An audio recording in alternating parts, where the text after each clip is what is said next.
A fisioterapia mudou. E a fisioterapia praticada hoje, que é comprovada pela ciência de que funciona para controle da dor crônica, aquela dor que passou de 3 meses, é uma fisioterapia completamente diferente daquela praticada há 10, 15, 20 anos atrás. Você já deve ter tido uma experiência com fisioterapia, que é aquela experiência de fazer alongamento e fortalecimento para tudo.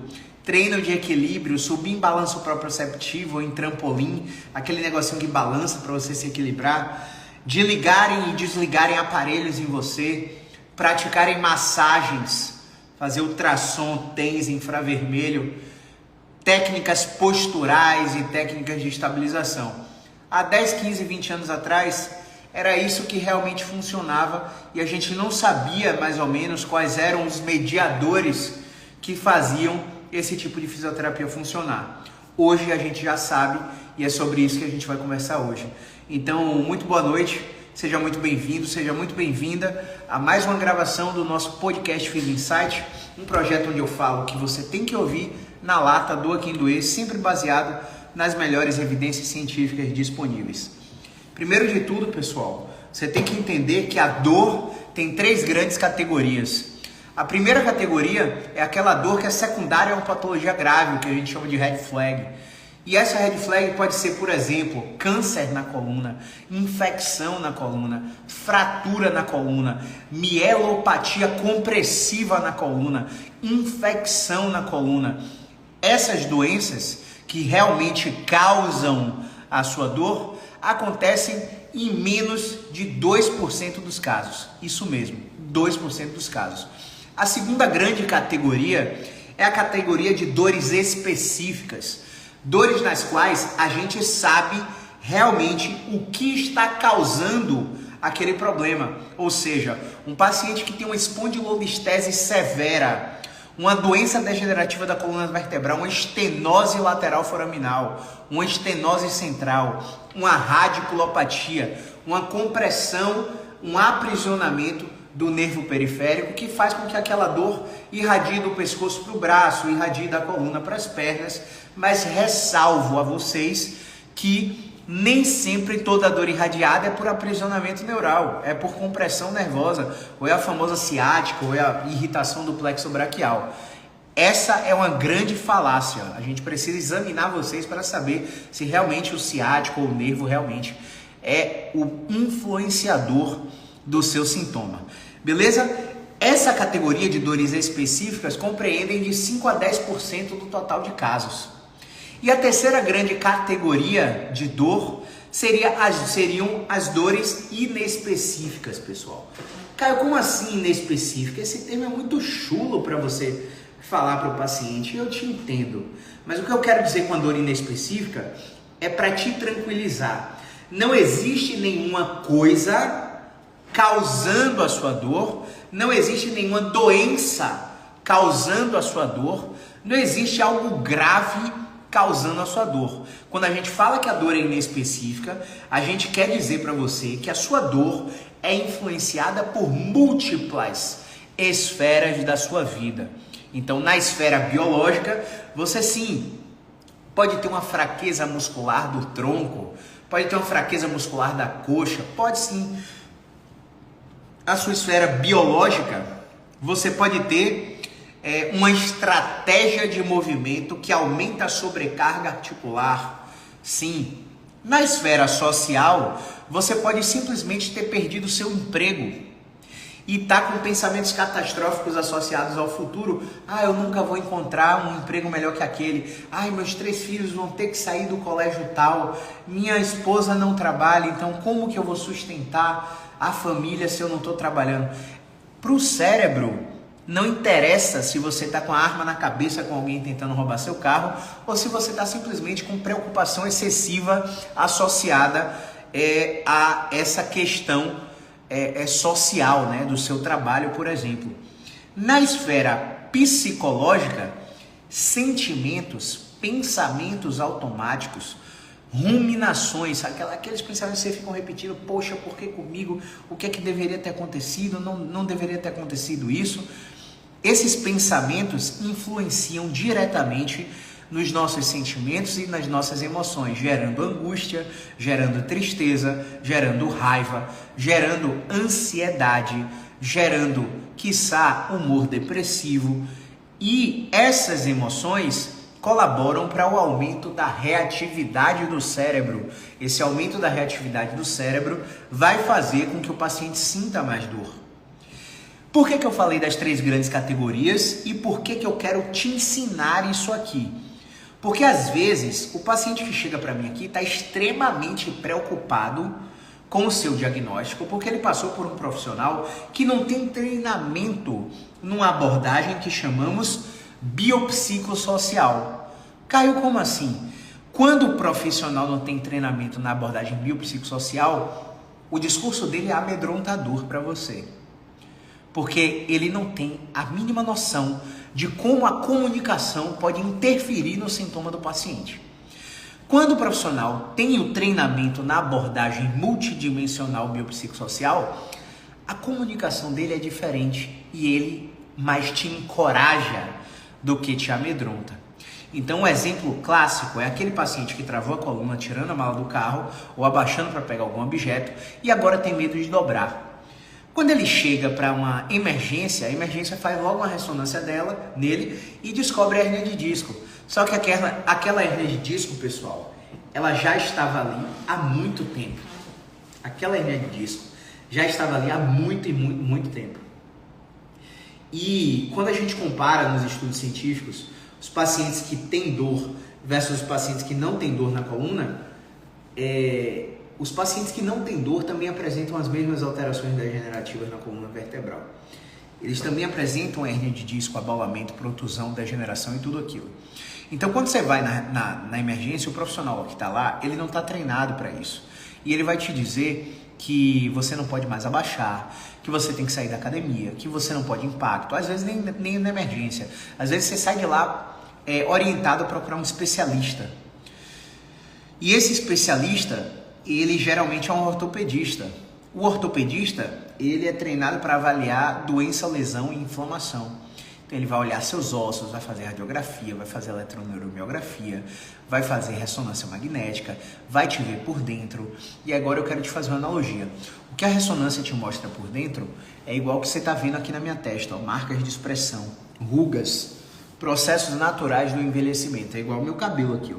Você vai ver como meu cabelo é falhado, né? Eu vou ficar careca em breve. Então, isso aqui é uma alteração natural da idade. Isso aqui é uma disfunção capilar? Existe um tratamento com uma médica chamada tricologista que vai fazer com que meu cabelo cresça de uma forma mais natural. Mas é um tratamento que vai te dar qualidade de vida por uma via estética. E eu não sou especialista nisso, posso estar falando alguma besteira relacionada a isso, mas eu só estou querendo fazer você entender uma analogia. Beleza? Então, eu estou sofrendo um processo natural da idade no meu cabelo. Eu estou sofrendo um processo natural do envelhecimento nas rugas e marcas de expressão da minha testa. A fotografia, que é a ressonância magnética, vai te ver pelo avesso. Então, ela vai te mostrar as marcas do envelhecimento que já estavam ali antes de você ter qualquer crise. Eu não estou falando do cara que sofreu um acidente automobilístico e tem risco de ter tido uma fratura do quadril. Eu não estou falando do cara que teve uma queda da própria altura e teve um risco de fratura de coluna. Não. Eu estou falando das pessoas com dores inespecíficas, 90% a 95% dos casos. Dores que surgiram sem razão aparente. Simplesmente levantei da cama, travei e comecei a sentir dor. Simplesmente saí do carro e comecei a sentir dor. Simplesmente estou aqui sentado muito tempo produzindo conteúdo aqui para vocês através da live e minha torácica está aqui doendo. E eu estou tendo que me ajeitar o tempo todo para encontrar uma posição que minha torácica alivie. Não é mesmo? Pronto, está aliviada aqui momentaneamente. Mas qual que é esse sinal? Qual é o sinal que o corpo está dando aqui? O corpo está dando o sinal de que eu não posso ficar parado muito tempo. E de fato, a gente não pode ficar parado muito tempo. As pesquisas científicas mostram que para cada dia restrito ao leito, na UTI de um paciente internado, ele perde 1 quilo de massa magra, massa muscular. Ou seja, O nosso corpo ele não foi feito para ficar parado. Você vai começar a definhar. A lipossubstituição, a substituição da massa magra pela gordura vai ser preponderante. E é por isso que quando a gente vê aquelas fraturas de cotovelo, fratura de tíbia, que o paciente tem que fazer aqueles fixadores externos ou usar gesso no braço, como eu usei, por exemplo, aqui no meu braço esquerdo, o meu antebraço ele não roda total, ó. Ele não roda total como o direito, percebe? Ó, o esquerdo não roda. E o esquerdo é mais fino, porque além dele ter fixado do ponto de vista ósseo, quando eu tive uma fratura de antebraço e o médico não indicou fisioterapia para mim, só indicou gesso e depois retira o gesso e segue a vida. Eu fiquei com um braço mais fino que o outro. Não me atrapalha em nada. Minha prática de terapia manual não muda por causa disso. Mas se eu quisesse corrigir esse processo, eu teria que fazer uma refratura cirúrgica para a consolidação mais adequada. E isso impede até o meu desenvolvimento muscular. Porque quando eu vou treinar antebraços, é muito mais difícil pegar o vetor certo para fortalecer o antebraço esquerdo, por causa dessa disfunção, dessa fratura não tratada que eu tive. Então não estou falando desse perfil de paciente. Estou falando de um perfil de paciente que tem dor sem razão aparente.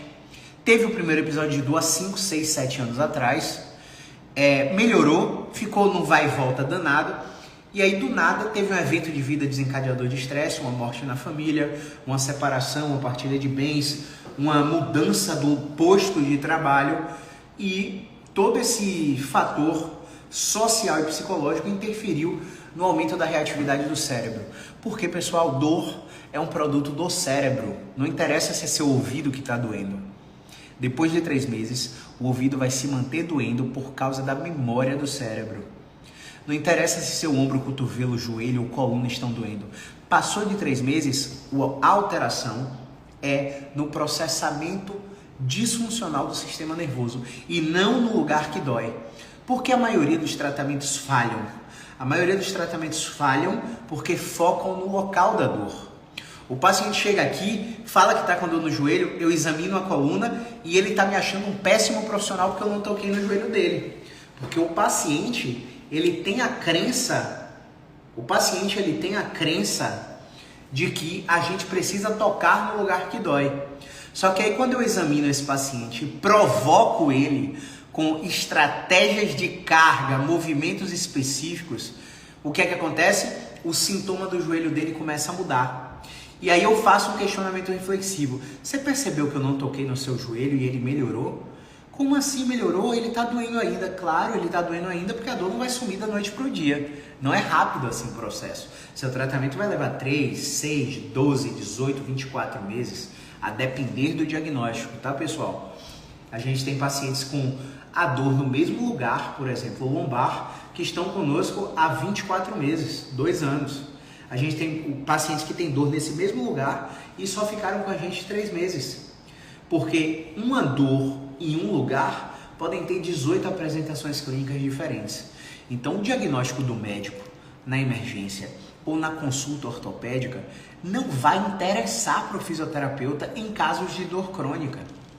Em casos de dor aguda, vai, é claro, porque a ressonância vai mostrar ali. Estou com dor aguda na coluna porque tive uma fratura de L5.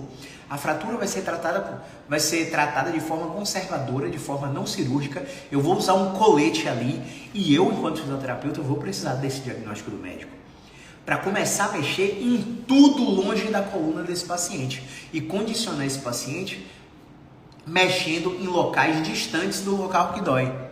Agora, quando a dor é crônica, passou de 3 meses, o diagnóstico do médico não vai nos ajudar, literalmente. Pelo contrário, ele vai mais atrapalhar, porque a fisioterapia mudou. A fisioterapia hoje, ela tem os próprios diagnósticos, baseados na sua função. Porque pense comigo um pouquinho, se você está com a dor lombar e não consegue mais fazer sexo com sua esposa, o impacto dessa dor lombar é gigante. Mas se você está com a dor lombar e volta a conseguir fazer sexo com sua esposa, carregar seu filho no colo, tolerar de forma prolongada a posição sentada, dirigindo, encarando o engarrafamento até o seu trabalho, essa dor já não é tão impactante assim. Portanto, a fisioterapia mudou porque percebeu que a ciência provou pra gente que dor não é diretamente proporcional à incapacidade. A dor, ela não é diretamente proporcional à severidade do sofrimento do paciente. O paciente pode ter dor, mas pode ter muita capacidade funcional apesar da dor. E ele pode ter pouquíssimo ou nenhum sofrimento apesar da dor.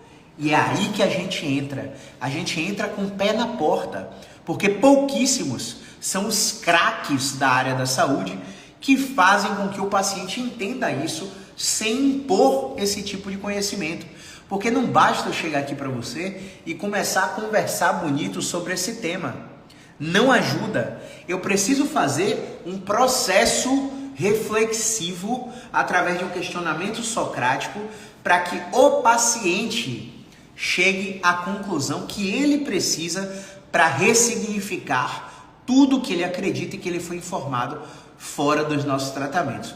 E aí eu vou te dar um exemplo muito clássico que aconteceu semana passada, né? Corre o risco até da paciente presenciar essa live aí. Veja bem, uma paciente que foi tratada por mim há 2 anos atrás. Há 2 anos atrás, ela veio com um diagnóstico de hérnia de disco lombar e com muito medo, né? Só para você ter uma ideia, ela veio com o marido do lado e com a cadeira de rodas, o marido trazendo uma cadeira de rodas. A gente encontrou uma posição mantida que aboliu completamente os sintomas dela na consulta, na primeira consulta. E aí eu falei para ela, olha, eu preciso de ver com 72 horas, seu tratamento vai durar 3 meses e durante esses 3 meses a gente vai ter que te ver uma vez por semana. Então seu tratamento custa X. A paciente falou que não tinha dinheiro. E assim, pessoal, não é sobre ter ou não ter dinheiro, é sobre ter prioridade. Sabe por quê? O iPhone que está no bolso dela custou dinheiro também. A TV que está no quarto também custou dinheiro. O carro que trouxe ela para cá também custou dinheiro, mas eram prioridades para eles. Eu digo assim, literalmente, 95% dos brasileiros não tem bala na agulha para fazer esses investimentos na modalidade de à vista. Então, por que eu estou falando isso? Porque quando o paciente vê que é prioridade uma coisa na vida dele, ele se endivida para tornar aquilo realizável. E essa mensagem vai bater no coração de todos os pacientes e vai bater no coração de todos os fisioterapeutas que se subvalorizam, que não entendem ainda o impacto da sua profissão na sociedade. A valorização que essa profissão ela precisa ter diante de médicos, diante de enfermeiros, diante de educadores físicos e da sociedade como um todo. Veja, a paciente não fez o tratamento, eu falei, tudo bem. Agora, o que é que eu vou te dizer? Amanhã, na semana que vem, eu vou avaliar uma nova paciente nesse horário e esse horário pode não estar disponível. Passou 72 horas, nada. Passou 7 dias, nada. Passou 15 dias, a crise estava pior, o marido estava desesperado, ligando para a Alessandra na recepção, ligando, telefone, e a gente não atende telefone. Por que a gente não atende telefone? Porque a gente quer que as mensagens fiquem registradas. Para quando houver ruídos de comunicação, tá tudo escrito ali para provar para o paciente o que foi dito e para provar para mim o que foi dito pelo paciente. Então a gente não atende telefone. Então minha secretária ela insistiu para que ela mandasse uma mensagem de texto, ela mandou o áudio tá tudo bem porque a gente encaminha o áudio para uma pasta para salvar aquele áudio, para salvar aquela conversa, fazer o backup. E assim, extremamente desesperados. Um médico falou para ela que ela tinha 15 hérnias de disco, se é que isso é possível, né? Porque vê que louco. Quando você é submetido a uma ressonância, você não é submetido a uma ressonância porque você tem suspeita de algo grave, sabe por quê? A intensidade da dor não quer dizer que nada é grave. Você pode ter uma dor excruciante e ter uma protusão pequenininha. Você pode ter uma dor pequenininha e estar com uma fratura na coluna e não saber. Então, a dor não é um marcador preciso do estado do tecido. Caio, como assim? Estou com muita dor no ombro. quanto mais dor eu tenho, você acha que pior está meu ombro, não é isso? Não é diretamente proporcional. Eu posso ter muita dor, mas muita dor, porque eu tenho a experiência negativa de um pai, de um tio, que teve que operar o ombro com o mesmo problema e nunca mais foi o mesmo na vida. Automaticamente meus pensamentos vêm, pensamentos ruminativos, que fazem eu projetar um futuro semelhante ao que eu conheço do meu tio. E isso pode acontecer para o joelho da sua avó, para a coluna do teu pai, para o pescoço do teu bisavô, que você presenciou a vida inteira, de quando você era pequenininho até a sua fase adulta, o seu avô, o seu pai reclamar daquela condição. Então, você vem com a experiência de dor, que é atrelada ao medo, que vai lá na sua amígdala, na sua ínsula, reage lá no seu córtex cingulado, nos centros cerebrais superiores, fazendo com que a amplificação da experiência de dor aconteça. Portanto, não é porque o paciente A tem uma dor 10 que a degeneração, o desgaste na coluna ou no ombro vai estar absurdo. Não é porque o paciente tem uma dor 2, de 0 a 10, 2, que o estado daquele ombro, daquela coluna vai estar tranquilo. Pode ser tudo ao contrário, porque não é diretamente proporcional. E aí, a informação que aquele médico passou para ela catastrofizou completamente. E sabe o que aconteceu? Eu não tinha vaga.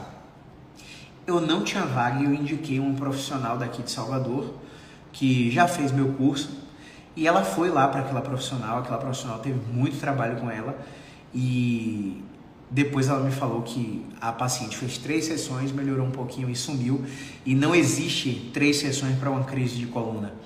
Uma crise de coluna, na melhor das hipóteses, vai precisar de 3 meses de tratamento. Na melhor das hipóteses. Na pior das hipóteses, vai precisar de 2 anos, junto com outros profissionais. Então, claro que existe um meio termo, né? 6 meses, 1 ano, 18 meses e por aí vai.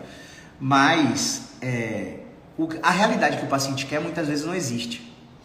E aí, essa paciente voltou para cá. Voltou com a outra condição, dessa vez no pescoço. E voltando ao ponto da ressonância, para que você entenda, a ressonância não foi pedida porque ela tinha sinal de gravidade. O que é sinal de gravidade? Febre junto com a dor, perda de peso sem motivo, fraqueza nas pernas, déficit neurológico progressivo, o paciente não consegue ficar na ponta do pé, o paciente não consegue ficar nos calcanhares, o paciente tem tensão do nervo quando ele deita de barriga para cima e tenta levantar a perna não sobe, porque o aprisionamento do nervo não deixa a perna subir. O paciente está perdendo peso sem motivo, o paciente teve um relato de trauma, queda ou acidente. Então, sinais de gravidade, o paciente tem incontinência urinária ou fecal, o paciente perdeu a sensibilidade nas pernas ou nos braços, está com nistagmo, o olho está batendo sozinho, não a pálpebra, o olho está batendo sozinho, o paciente está com dormência no rosto, dormência na língua, o paciente está com visão dupla, tremor na mão junto com a dor. Então, existem várias perguntas que são intencionais, perguntas que são específicas para reduzir a probabilidade de alguma coisa grave estar acontecendo com aquele paciente, entende? E aí, a ressonância não foi pedida por isso. A ressonância foi pedida porque o doutor queria justificar o pedido de cirurgia dele. E a cirurgia, pelo plano de saúde dela, só seria liberada se tivesse um dado comprovando que ela precisa. Só que quem audita o pedido de cirurgia é um médico. E o médico foi treinado nesse modelo. Então, para o médico, achou a hérnia, tem que operar. Só que, na realidade, a ciência já mostra, inclusive por pesquisas de médicos, tá?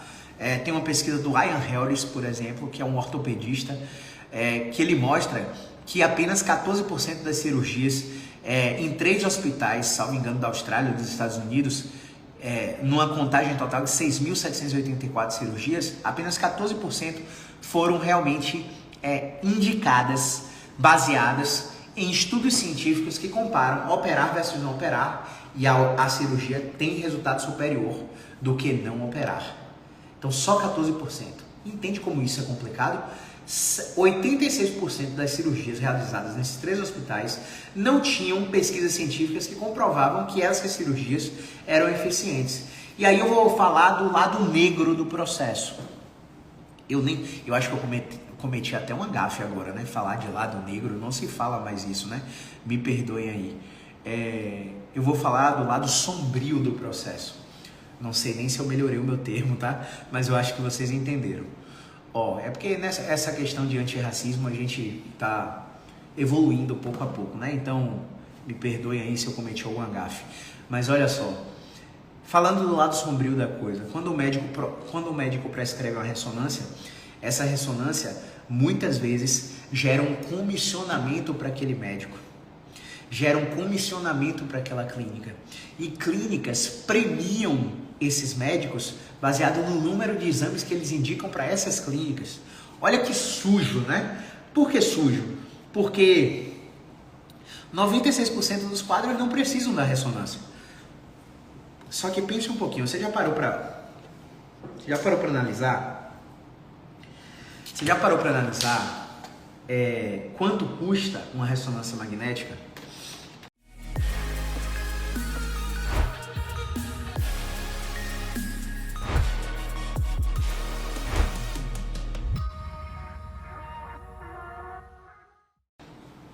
Já parou para analisar? Uma ressonância magnética, o plano de saúde paga R$ 780. Se você precisar fazer essa ressonância com contraste, já parou para pensar nisso? O contraste vai subir sua ressonância para R$ 1.000. Se essa ressonância for uma artrorressonância, num aparelho de 3 Tesla, essa ressonância vai custar R$3.000. E sabe o que é louco? O seu plano de saúde vai pagar, mesmo você não precisando. E aí vem a sujeira do sistema de saúde. Porque a informação que vem na ressonância é laudada por um profissional, não desmerecendo, são muito importantes. São eles que detectam tumores agressivos, são eles que detectam doenças agressivas. Então, não é desmerecendo o profissional. Eu quero que você entenda. Eu estou falando de 96% dos quadros contra 1 a 2% dos casos que realmente tem alguma coisa grave. Para analisar isso. Então, se 96, 98% dos casos não tem nada grave, por que eu vou pedir ressonância para todo mundo se estatisticamente eu preciso de 250 mil exames para achar alguma coisa grave?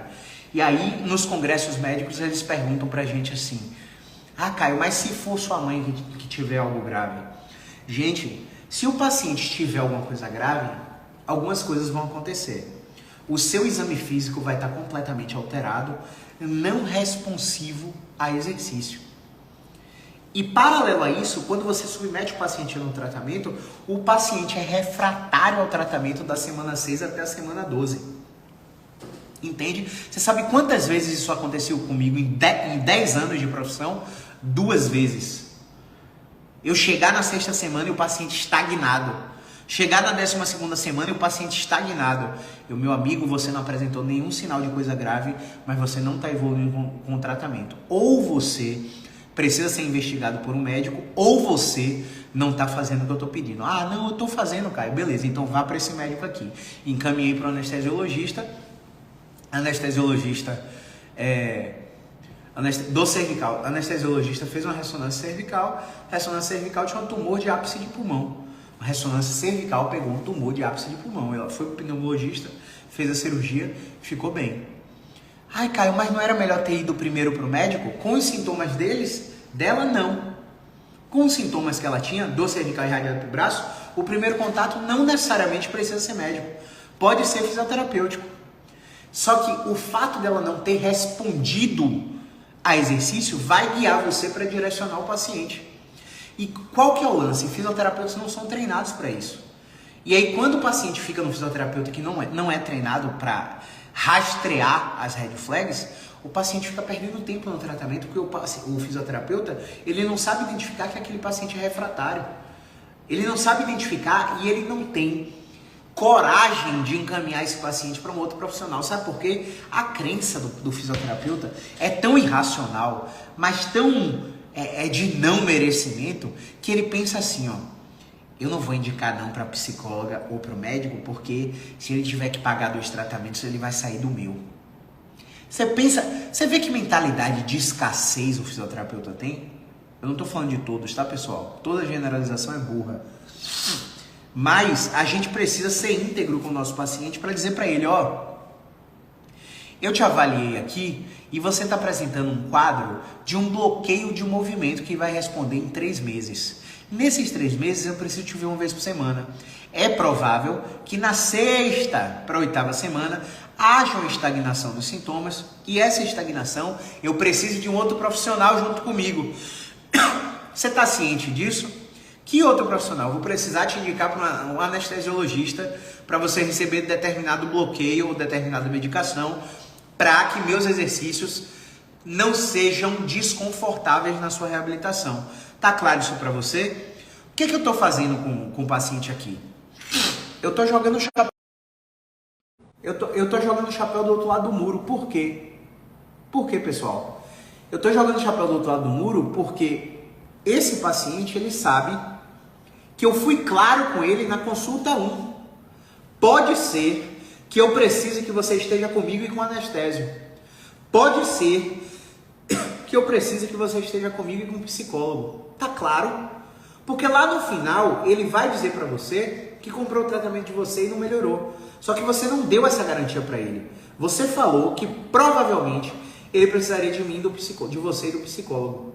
E ele, sabendo disso, contratou seu tratamento. E não contratou o psicólogo. Ai, Caio, mas dinheiro não dá em árvore. E quem disse que o problema é dinheiro? O problema não é dinheiro. Você precisa alinhar a expectativa com o paciente. Assim, como é que eu faço aqui? Olha, se você não tem... Hoje eu faço isso, né? Não foi sempre assim. Mas hoje eu condiciono o meu tratamento ao acompanhamento psicológico ou ao acompanhamento anestesiológico, se o caso requerer isso. Então, se o paciente falar para mim, eu só tenho dinheiro para pagar você, eu não atendo o paciente, porque eu sei que ele não vai melhorar. A minha experiência é extremamente negativa com os pacientes que vêm para mim e não vão para o psicólogo junto, nesses casos específicos. Não são todos os casos. Então, hoje eu condiciono o tratamento a esse tipo de acompanhamento. Mas eu entendo que não é todo mundo que tem bala na agulha para bancar 2, 3 profissionais. E por isso eu falo sobre as clínicas e escolas. Eu indico 3 clínicas e escolas aqui, de 3 instituições, de 3 faculdades, onde esses pacientes serão atendidos por alunos do último semestre, que vão atender esses pacientes melhor do que os ambulatórios que eles são atendidos por plano de saúde, sob supervisão de um profissional formado. Então, dinheiro não é o problema, velho. Se ele quer pagar meu tratamento particular e não quer fazer terapia, é uma coisa. Mas se ele quer pagar meu tratamento particular e quer fazer terapia e não tem dinheiro, é outra. A gente tem meios de fazer terapia sem ter dinheiro. Inclusive fisioterapia. Ah, você está no psicólogo bom aí? Eu espero que o psicólogo faça a mesma coisa que eu. Diga para você, olha, esse seu medo de movimento é irracional. Eu acho que você precisa procurar um fisioterapeuta. Ah, eu não tenho dinheiro. Vai na clínica escola, tem a faculdade tal, a faculdade tal, a faculdade tal. Seja atendido por um fisioterapeuta. Grana, literalmente, não é o problema. Então, essa paciente, ela voltou com um quadro de crise de coluna e eu falei para ela o seguinte, olha, eu não vendo sessão isolada. Eu não te vendo quantidade de sessão. O tempo do seu acompanhamento é de 6 meses. O valor do meu acompanhamento de 6 meses custa X. Nesses 6 meses, você vai fazer uma sessão por semana nas primeiras 6 semanas. Pode ser que da 6ª em diante eu te afaste para 15 dias ou te aproxime para 2 vezes. Tudo depende da sua evolução. Eu vou determinar se você vai aumentar de frequência, reduzir de frequência ou manter a sua frequência. Tá claro? Não, tô claro. Então, olha aqui, ó.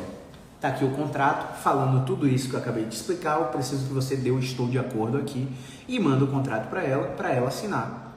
Assinou o contrato, me pagou o valor, a gente vai fazer o tratamento até o fim.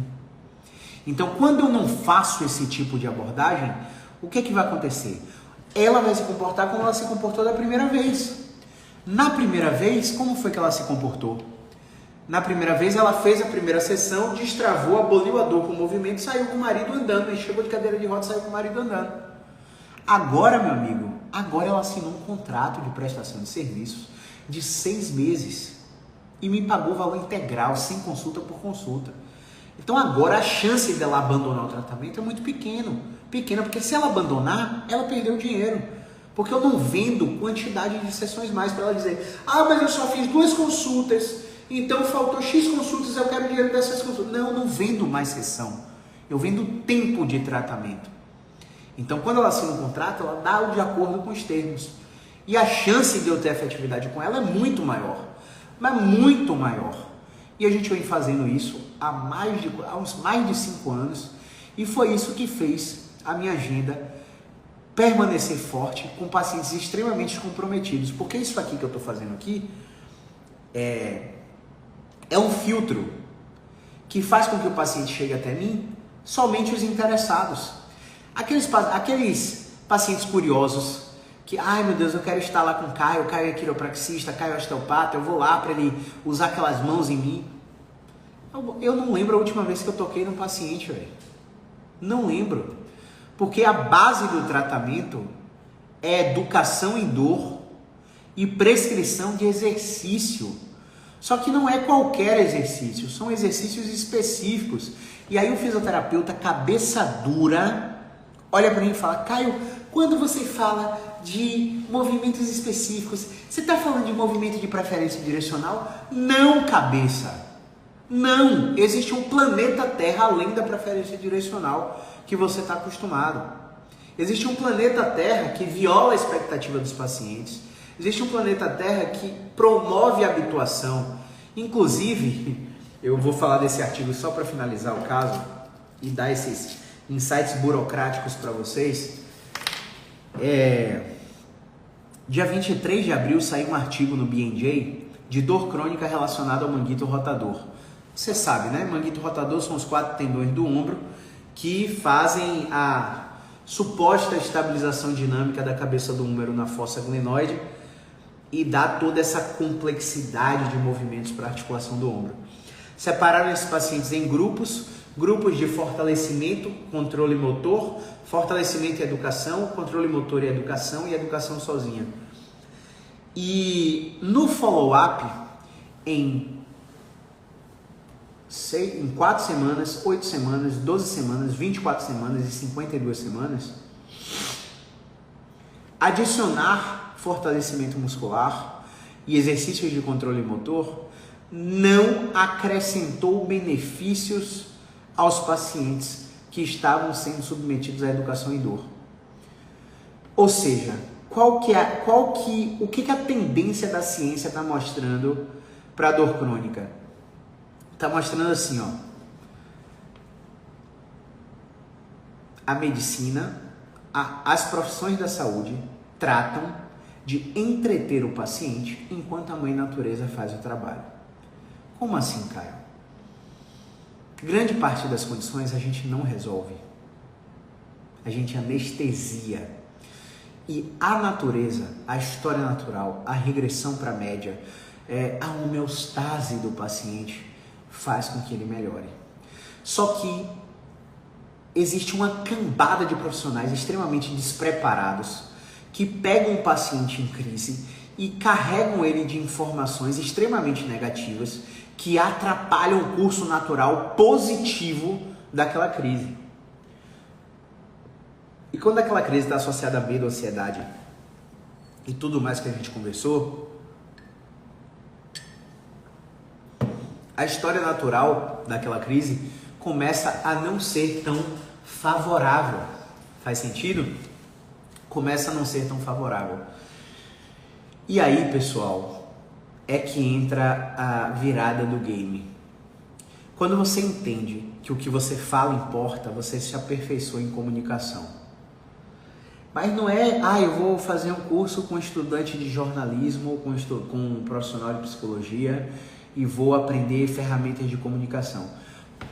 Beleza, você vai aprender. Mas quando você for aplicar no paciente que está em crise, desesperado, na sua frente, que você não encontra a posição de alívio, que você não consegue violar da expectativa, não é esse tipo de comunicação que vai te ajudar. O tipo de comunicação terapêutica, ele precisa ser específico para o gerenciamento de crise.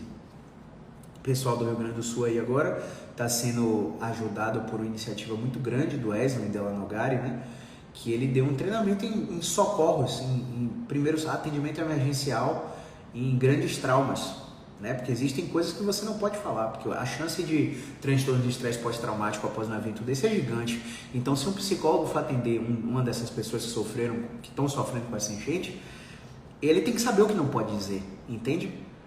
Então, a comunicação, ela é a ferramenta principal que vai fazer o paciente desarmar todos os pensamentos automáticos que ele bota como projeção futura que são negativas. E não é porque você é fisioterapeuta que você não pode fazer isso. Não é porque você não é fisioterapeuta que você não pode fazer um registro de pensamento disfuncional com o seu paciente. Não é porque você é fisioterapeuta que você não pode fazer uma técnica de descatastrofização com o seu paciente.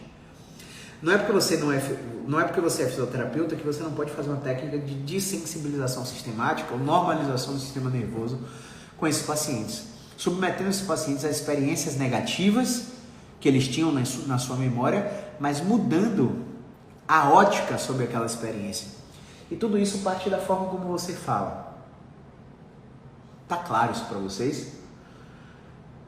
Bom, o jogo muda quando você aprende que a comunicação vai gerenciar esse perfil de paciente.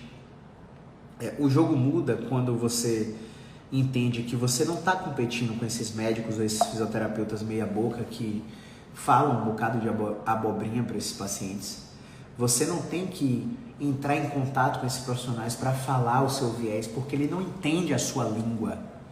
Você precisa fazer um processo de educação muito forte com o seu paciente para que ele tome a decisão sobre que orientação ele vai seguir. Quando o paciente chega para mim com um viés de médico, ortopedista, anestésio, fisioterapeuta, tchau, eu não discuto, pessoal. A pergunta é muito simples. Você foi para ele? E por que você está aqui? Porque eu quero uma segunda opinião. Minha opinião é essa. Se você for seguir o tratamento custa isso, dura X tempo. Qual a melhor forma de pagamento para você? Não, eu só queria opinião mesmo. Tudo bem, muito obrigado, prazer em conhecer. Completamente comprometido, mas completamente desapegado desse paciente. Porque eu não vou ficar competindo com um paciente que... eu tenho pacientes que já foram na Granja Comari ser atendido por médico da Seleção Brasileira de Futebol. Eu tenho um paciente que já vieram do Einstein, só para você ter ideia. Eu tenho um paciente que já vieram do Sírio-Libanês, do Sara Kubitschek, cheio de nocebo. Eu tenho uma megapófise transversa e tem que operar e eu não quero, mas eu tenho que operar tal dia, tal. Peraí, você tem que operar, mas não quer, mas tem que operar tal dia? Peraí, não entendi. Então você veio aqui para quê? Eu vim aqui para não operar. Essa garantia eu não posso te dar. Eu posso te dizer que o tratamento é esse, vai durar esse tempo e você vai operar se você não responder esse tratamento. E aí você topa mergulhar de cabeça em todas as orientações que eu tenho para te dar, porque se você não topar, você vai para a cirurgia de qualquer jeito. Até porque eu estou percebendo pela sua linguagem que você já veio para mim decidido a operar. Então, se você está achando que eu sou o cara que vou falar o que você quer ouvir, você veio no cara errado. Eu vou falar para você o que eu identifiquei na avaliação. E você só vai decidir se vai se submeter ao meu tratamento ou não. Você entende que eu estou 3.000% comprometido, mas eu estou esses mesmos 3.000% desapegado dele? O paciente precisa entender que quando ele chega tem um saindo. Que quando ele sai, tem outro chegando. O paciente precisa entender que quando ele não responde a mensagem na central de atendimento, e te deixa no vácuo depois de oferecer o horário, aquele horário foi oferecido para outra pessoa.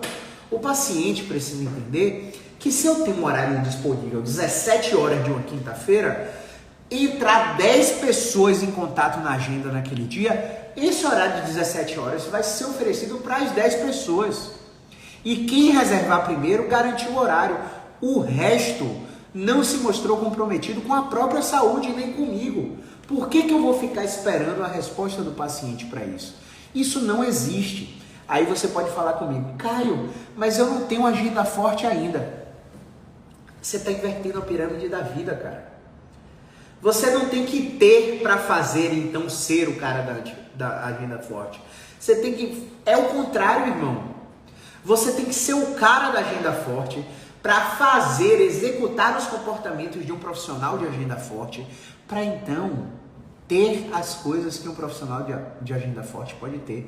A pirâmide é ser primeiro, fazer depois e ter talvez, porque às vezes você não vai preferir nem ter nada, materialmente falando. Às vezes você vai preferir ter acesso a... Aí, Caio, qual o seu carro? Eu não tenho carro, velho. Mas eu tenho acesso a carro.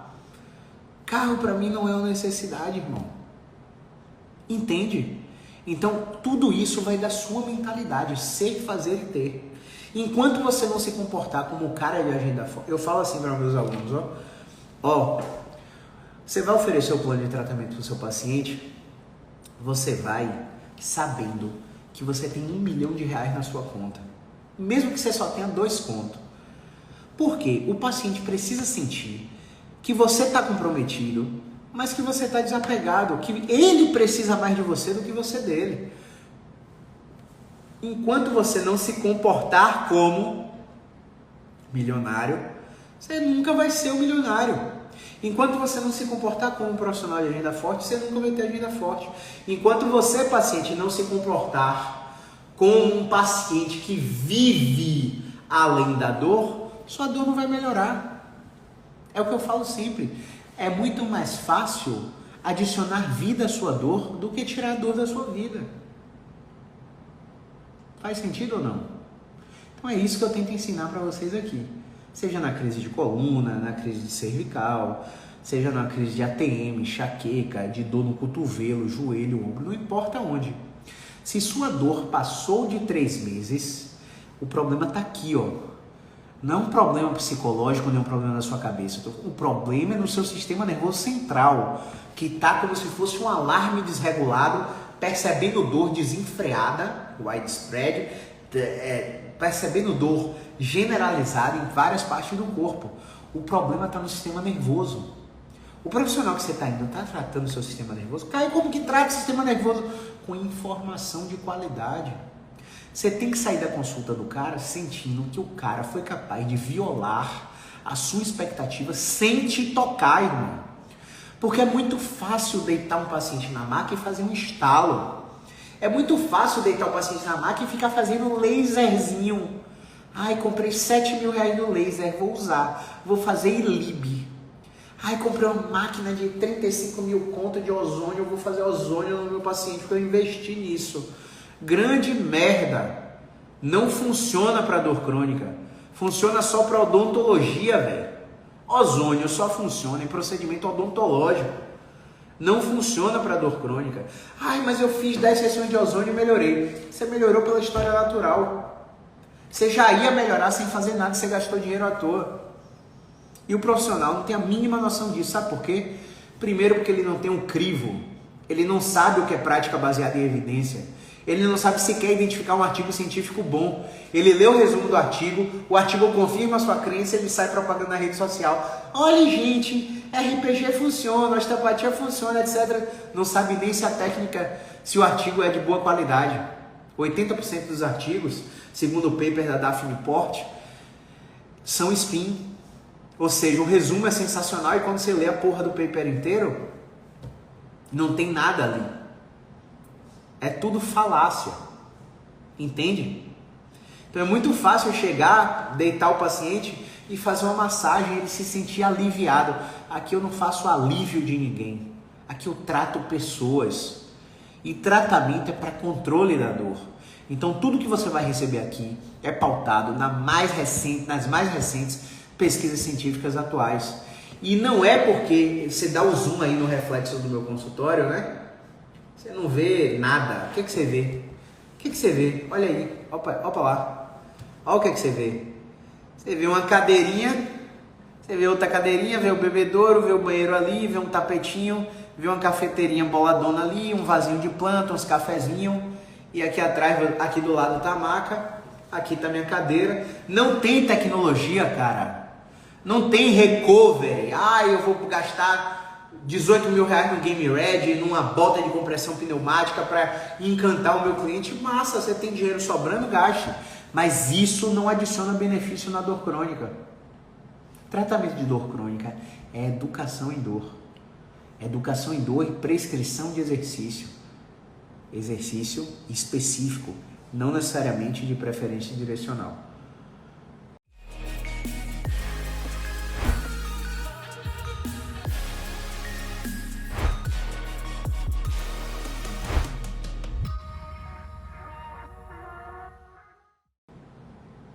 Tratamento da dor crônica, terapia cognitivo-funcional e comportamental, mindfulness, tai chi, mudança de comportamento e estilo de vida. Tratamento de dor crônica é isso aqui, ó.